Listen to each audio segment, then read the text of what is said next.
Yo, how's it going everybody? It's me, Arctic. Today's video we're going to be going over a Yae Miko Teamcomp Build guide. I'm basically going to be talking about the best characters to use with Yae Miko and what kind of characters Yae Miko is going to actually function well with.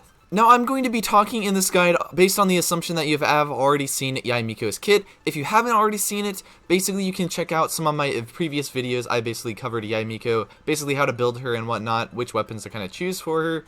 But if you are new to the channel, remember to subscribe. I'm trying to get to 11,000 subscribers. We're making some pretty good progress. It really helps me out a lot if you do. But anyway, let's get back to the video. So, for Yae Miko, we're basically going to be using Lisa as the placeholder for Yae Miko. So this first team comp right here, I call this probably the basically Electro Mono Electro kind of team damage boosting type team comp. End up working very nicely considering that Yae Miko is going to work very nicely with Raiden Shogun and also Kazuha.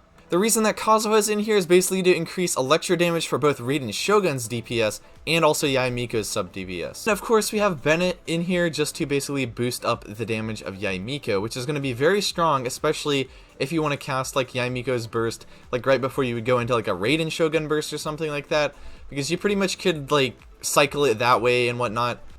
If you're rotating through this team comp, I would recommend placing down Yae Miko's E skills, all three of them, then swapping over to Kazuha, doing like a Kazuha swirl with that, activating like a Raiden Shogun's E. You could have done that like before you plop down like Yae Miko's E's also. It doesn't really matter when you activate that specifically, but then once you're like swirled around with Kazuha, you can pretty much like cast Kazuha's burst, and then you want to cast Bennett's burst after that, and then you would cast Yae Miko's burst and Raiden Shogun's burst immediately after that, and you'd basically be staying within that Bennett's duration window, getting a bunch of damage actually from that, and you could basically restart that combo yet again after you finish that. This next team comp is actually going to be a Yae Miko Electro Charge team comp, basically using Tartaglia and Yae Miko as your two sort of main DPSs, I would say. Yae Miko is going to be very, very good because she does work as an excellent sub DPS with her E totems. You're pretty much going to be able to have those constantly up, which is going to be really good, especially because you're going to have Mona, or you could use like Kokomi, inverse this.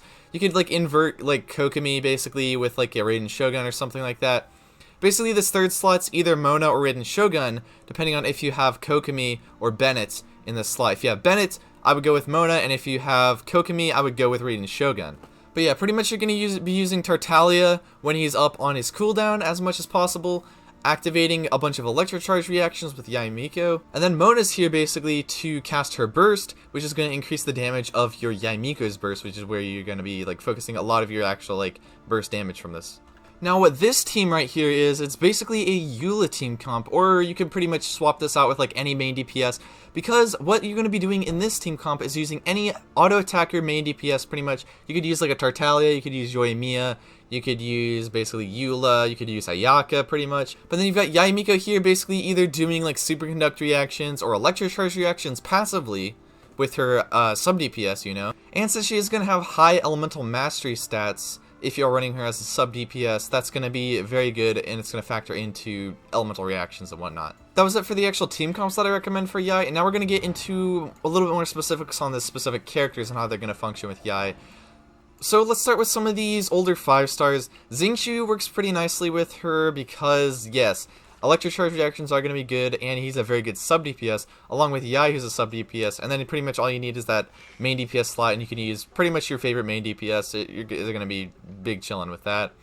Yae should actually work with Beidou, because if you are normal attacking with Yae, it does normal attack damage, so you can trigger that. Xiangling with Yae Miko could be pretty interesting, because overloaded reactions are going to be good. That pretty much goes for the same with like other Electro and Pyro characters. Like Diluc could be pretty good with Yae Miko, I would say. Not really like main choice, I would say, but could be pretty good. Venti is honestly going to be a very good character with Yae because you can basically add group enemies, constantly swirl them up and whatnot. But I think Kazuha is still kind of a better option because you're going to be buffing up that Yae Miko damage also. Xiao and Yae could be a pretty good option as a main DPS because like Yae's E skill has a long duration. That's another thing about that. She can also work with like superconduct damage, I would say, just because like Ayaka applies it so fast, you're pretty much gonna have it constantly on enemies anyway. But I would be very hesitant on actually using her with that. Using her with like a Shenhe and like a Ayato Ayaka could be a pretty good option as well, but really, since Shenhe doesn't actually buff superconduct damage, it's not really going to be that great of an actual... It's not going to be that great of a combo, I would say. Yeah, like, pretty much, Yae is going to be a very, very good Electro sub DPS, and works pretty much with every character in the game. That's basically it for me. Let me know if you guys liked the video down in the comment section below, and I will be trying to make a little bit more detailed, like, guides on Yae probably when she actually releases, potentially. Like, I'm going to be giving my opinions when she actually releases and whatnot. I'm personally not going for Yae because I am actually going to be saving up for, like, Ayato instead of Yae, I would say. But anyway, it's been me, Arctic. I will see you guys in the next one. Farewell.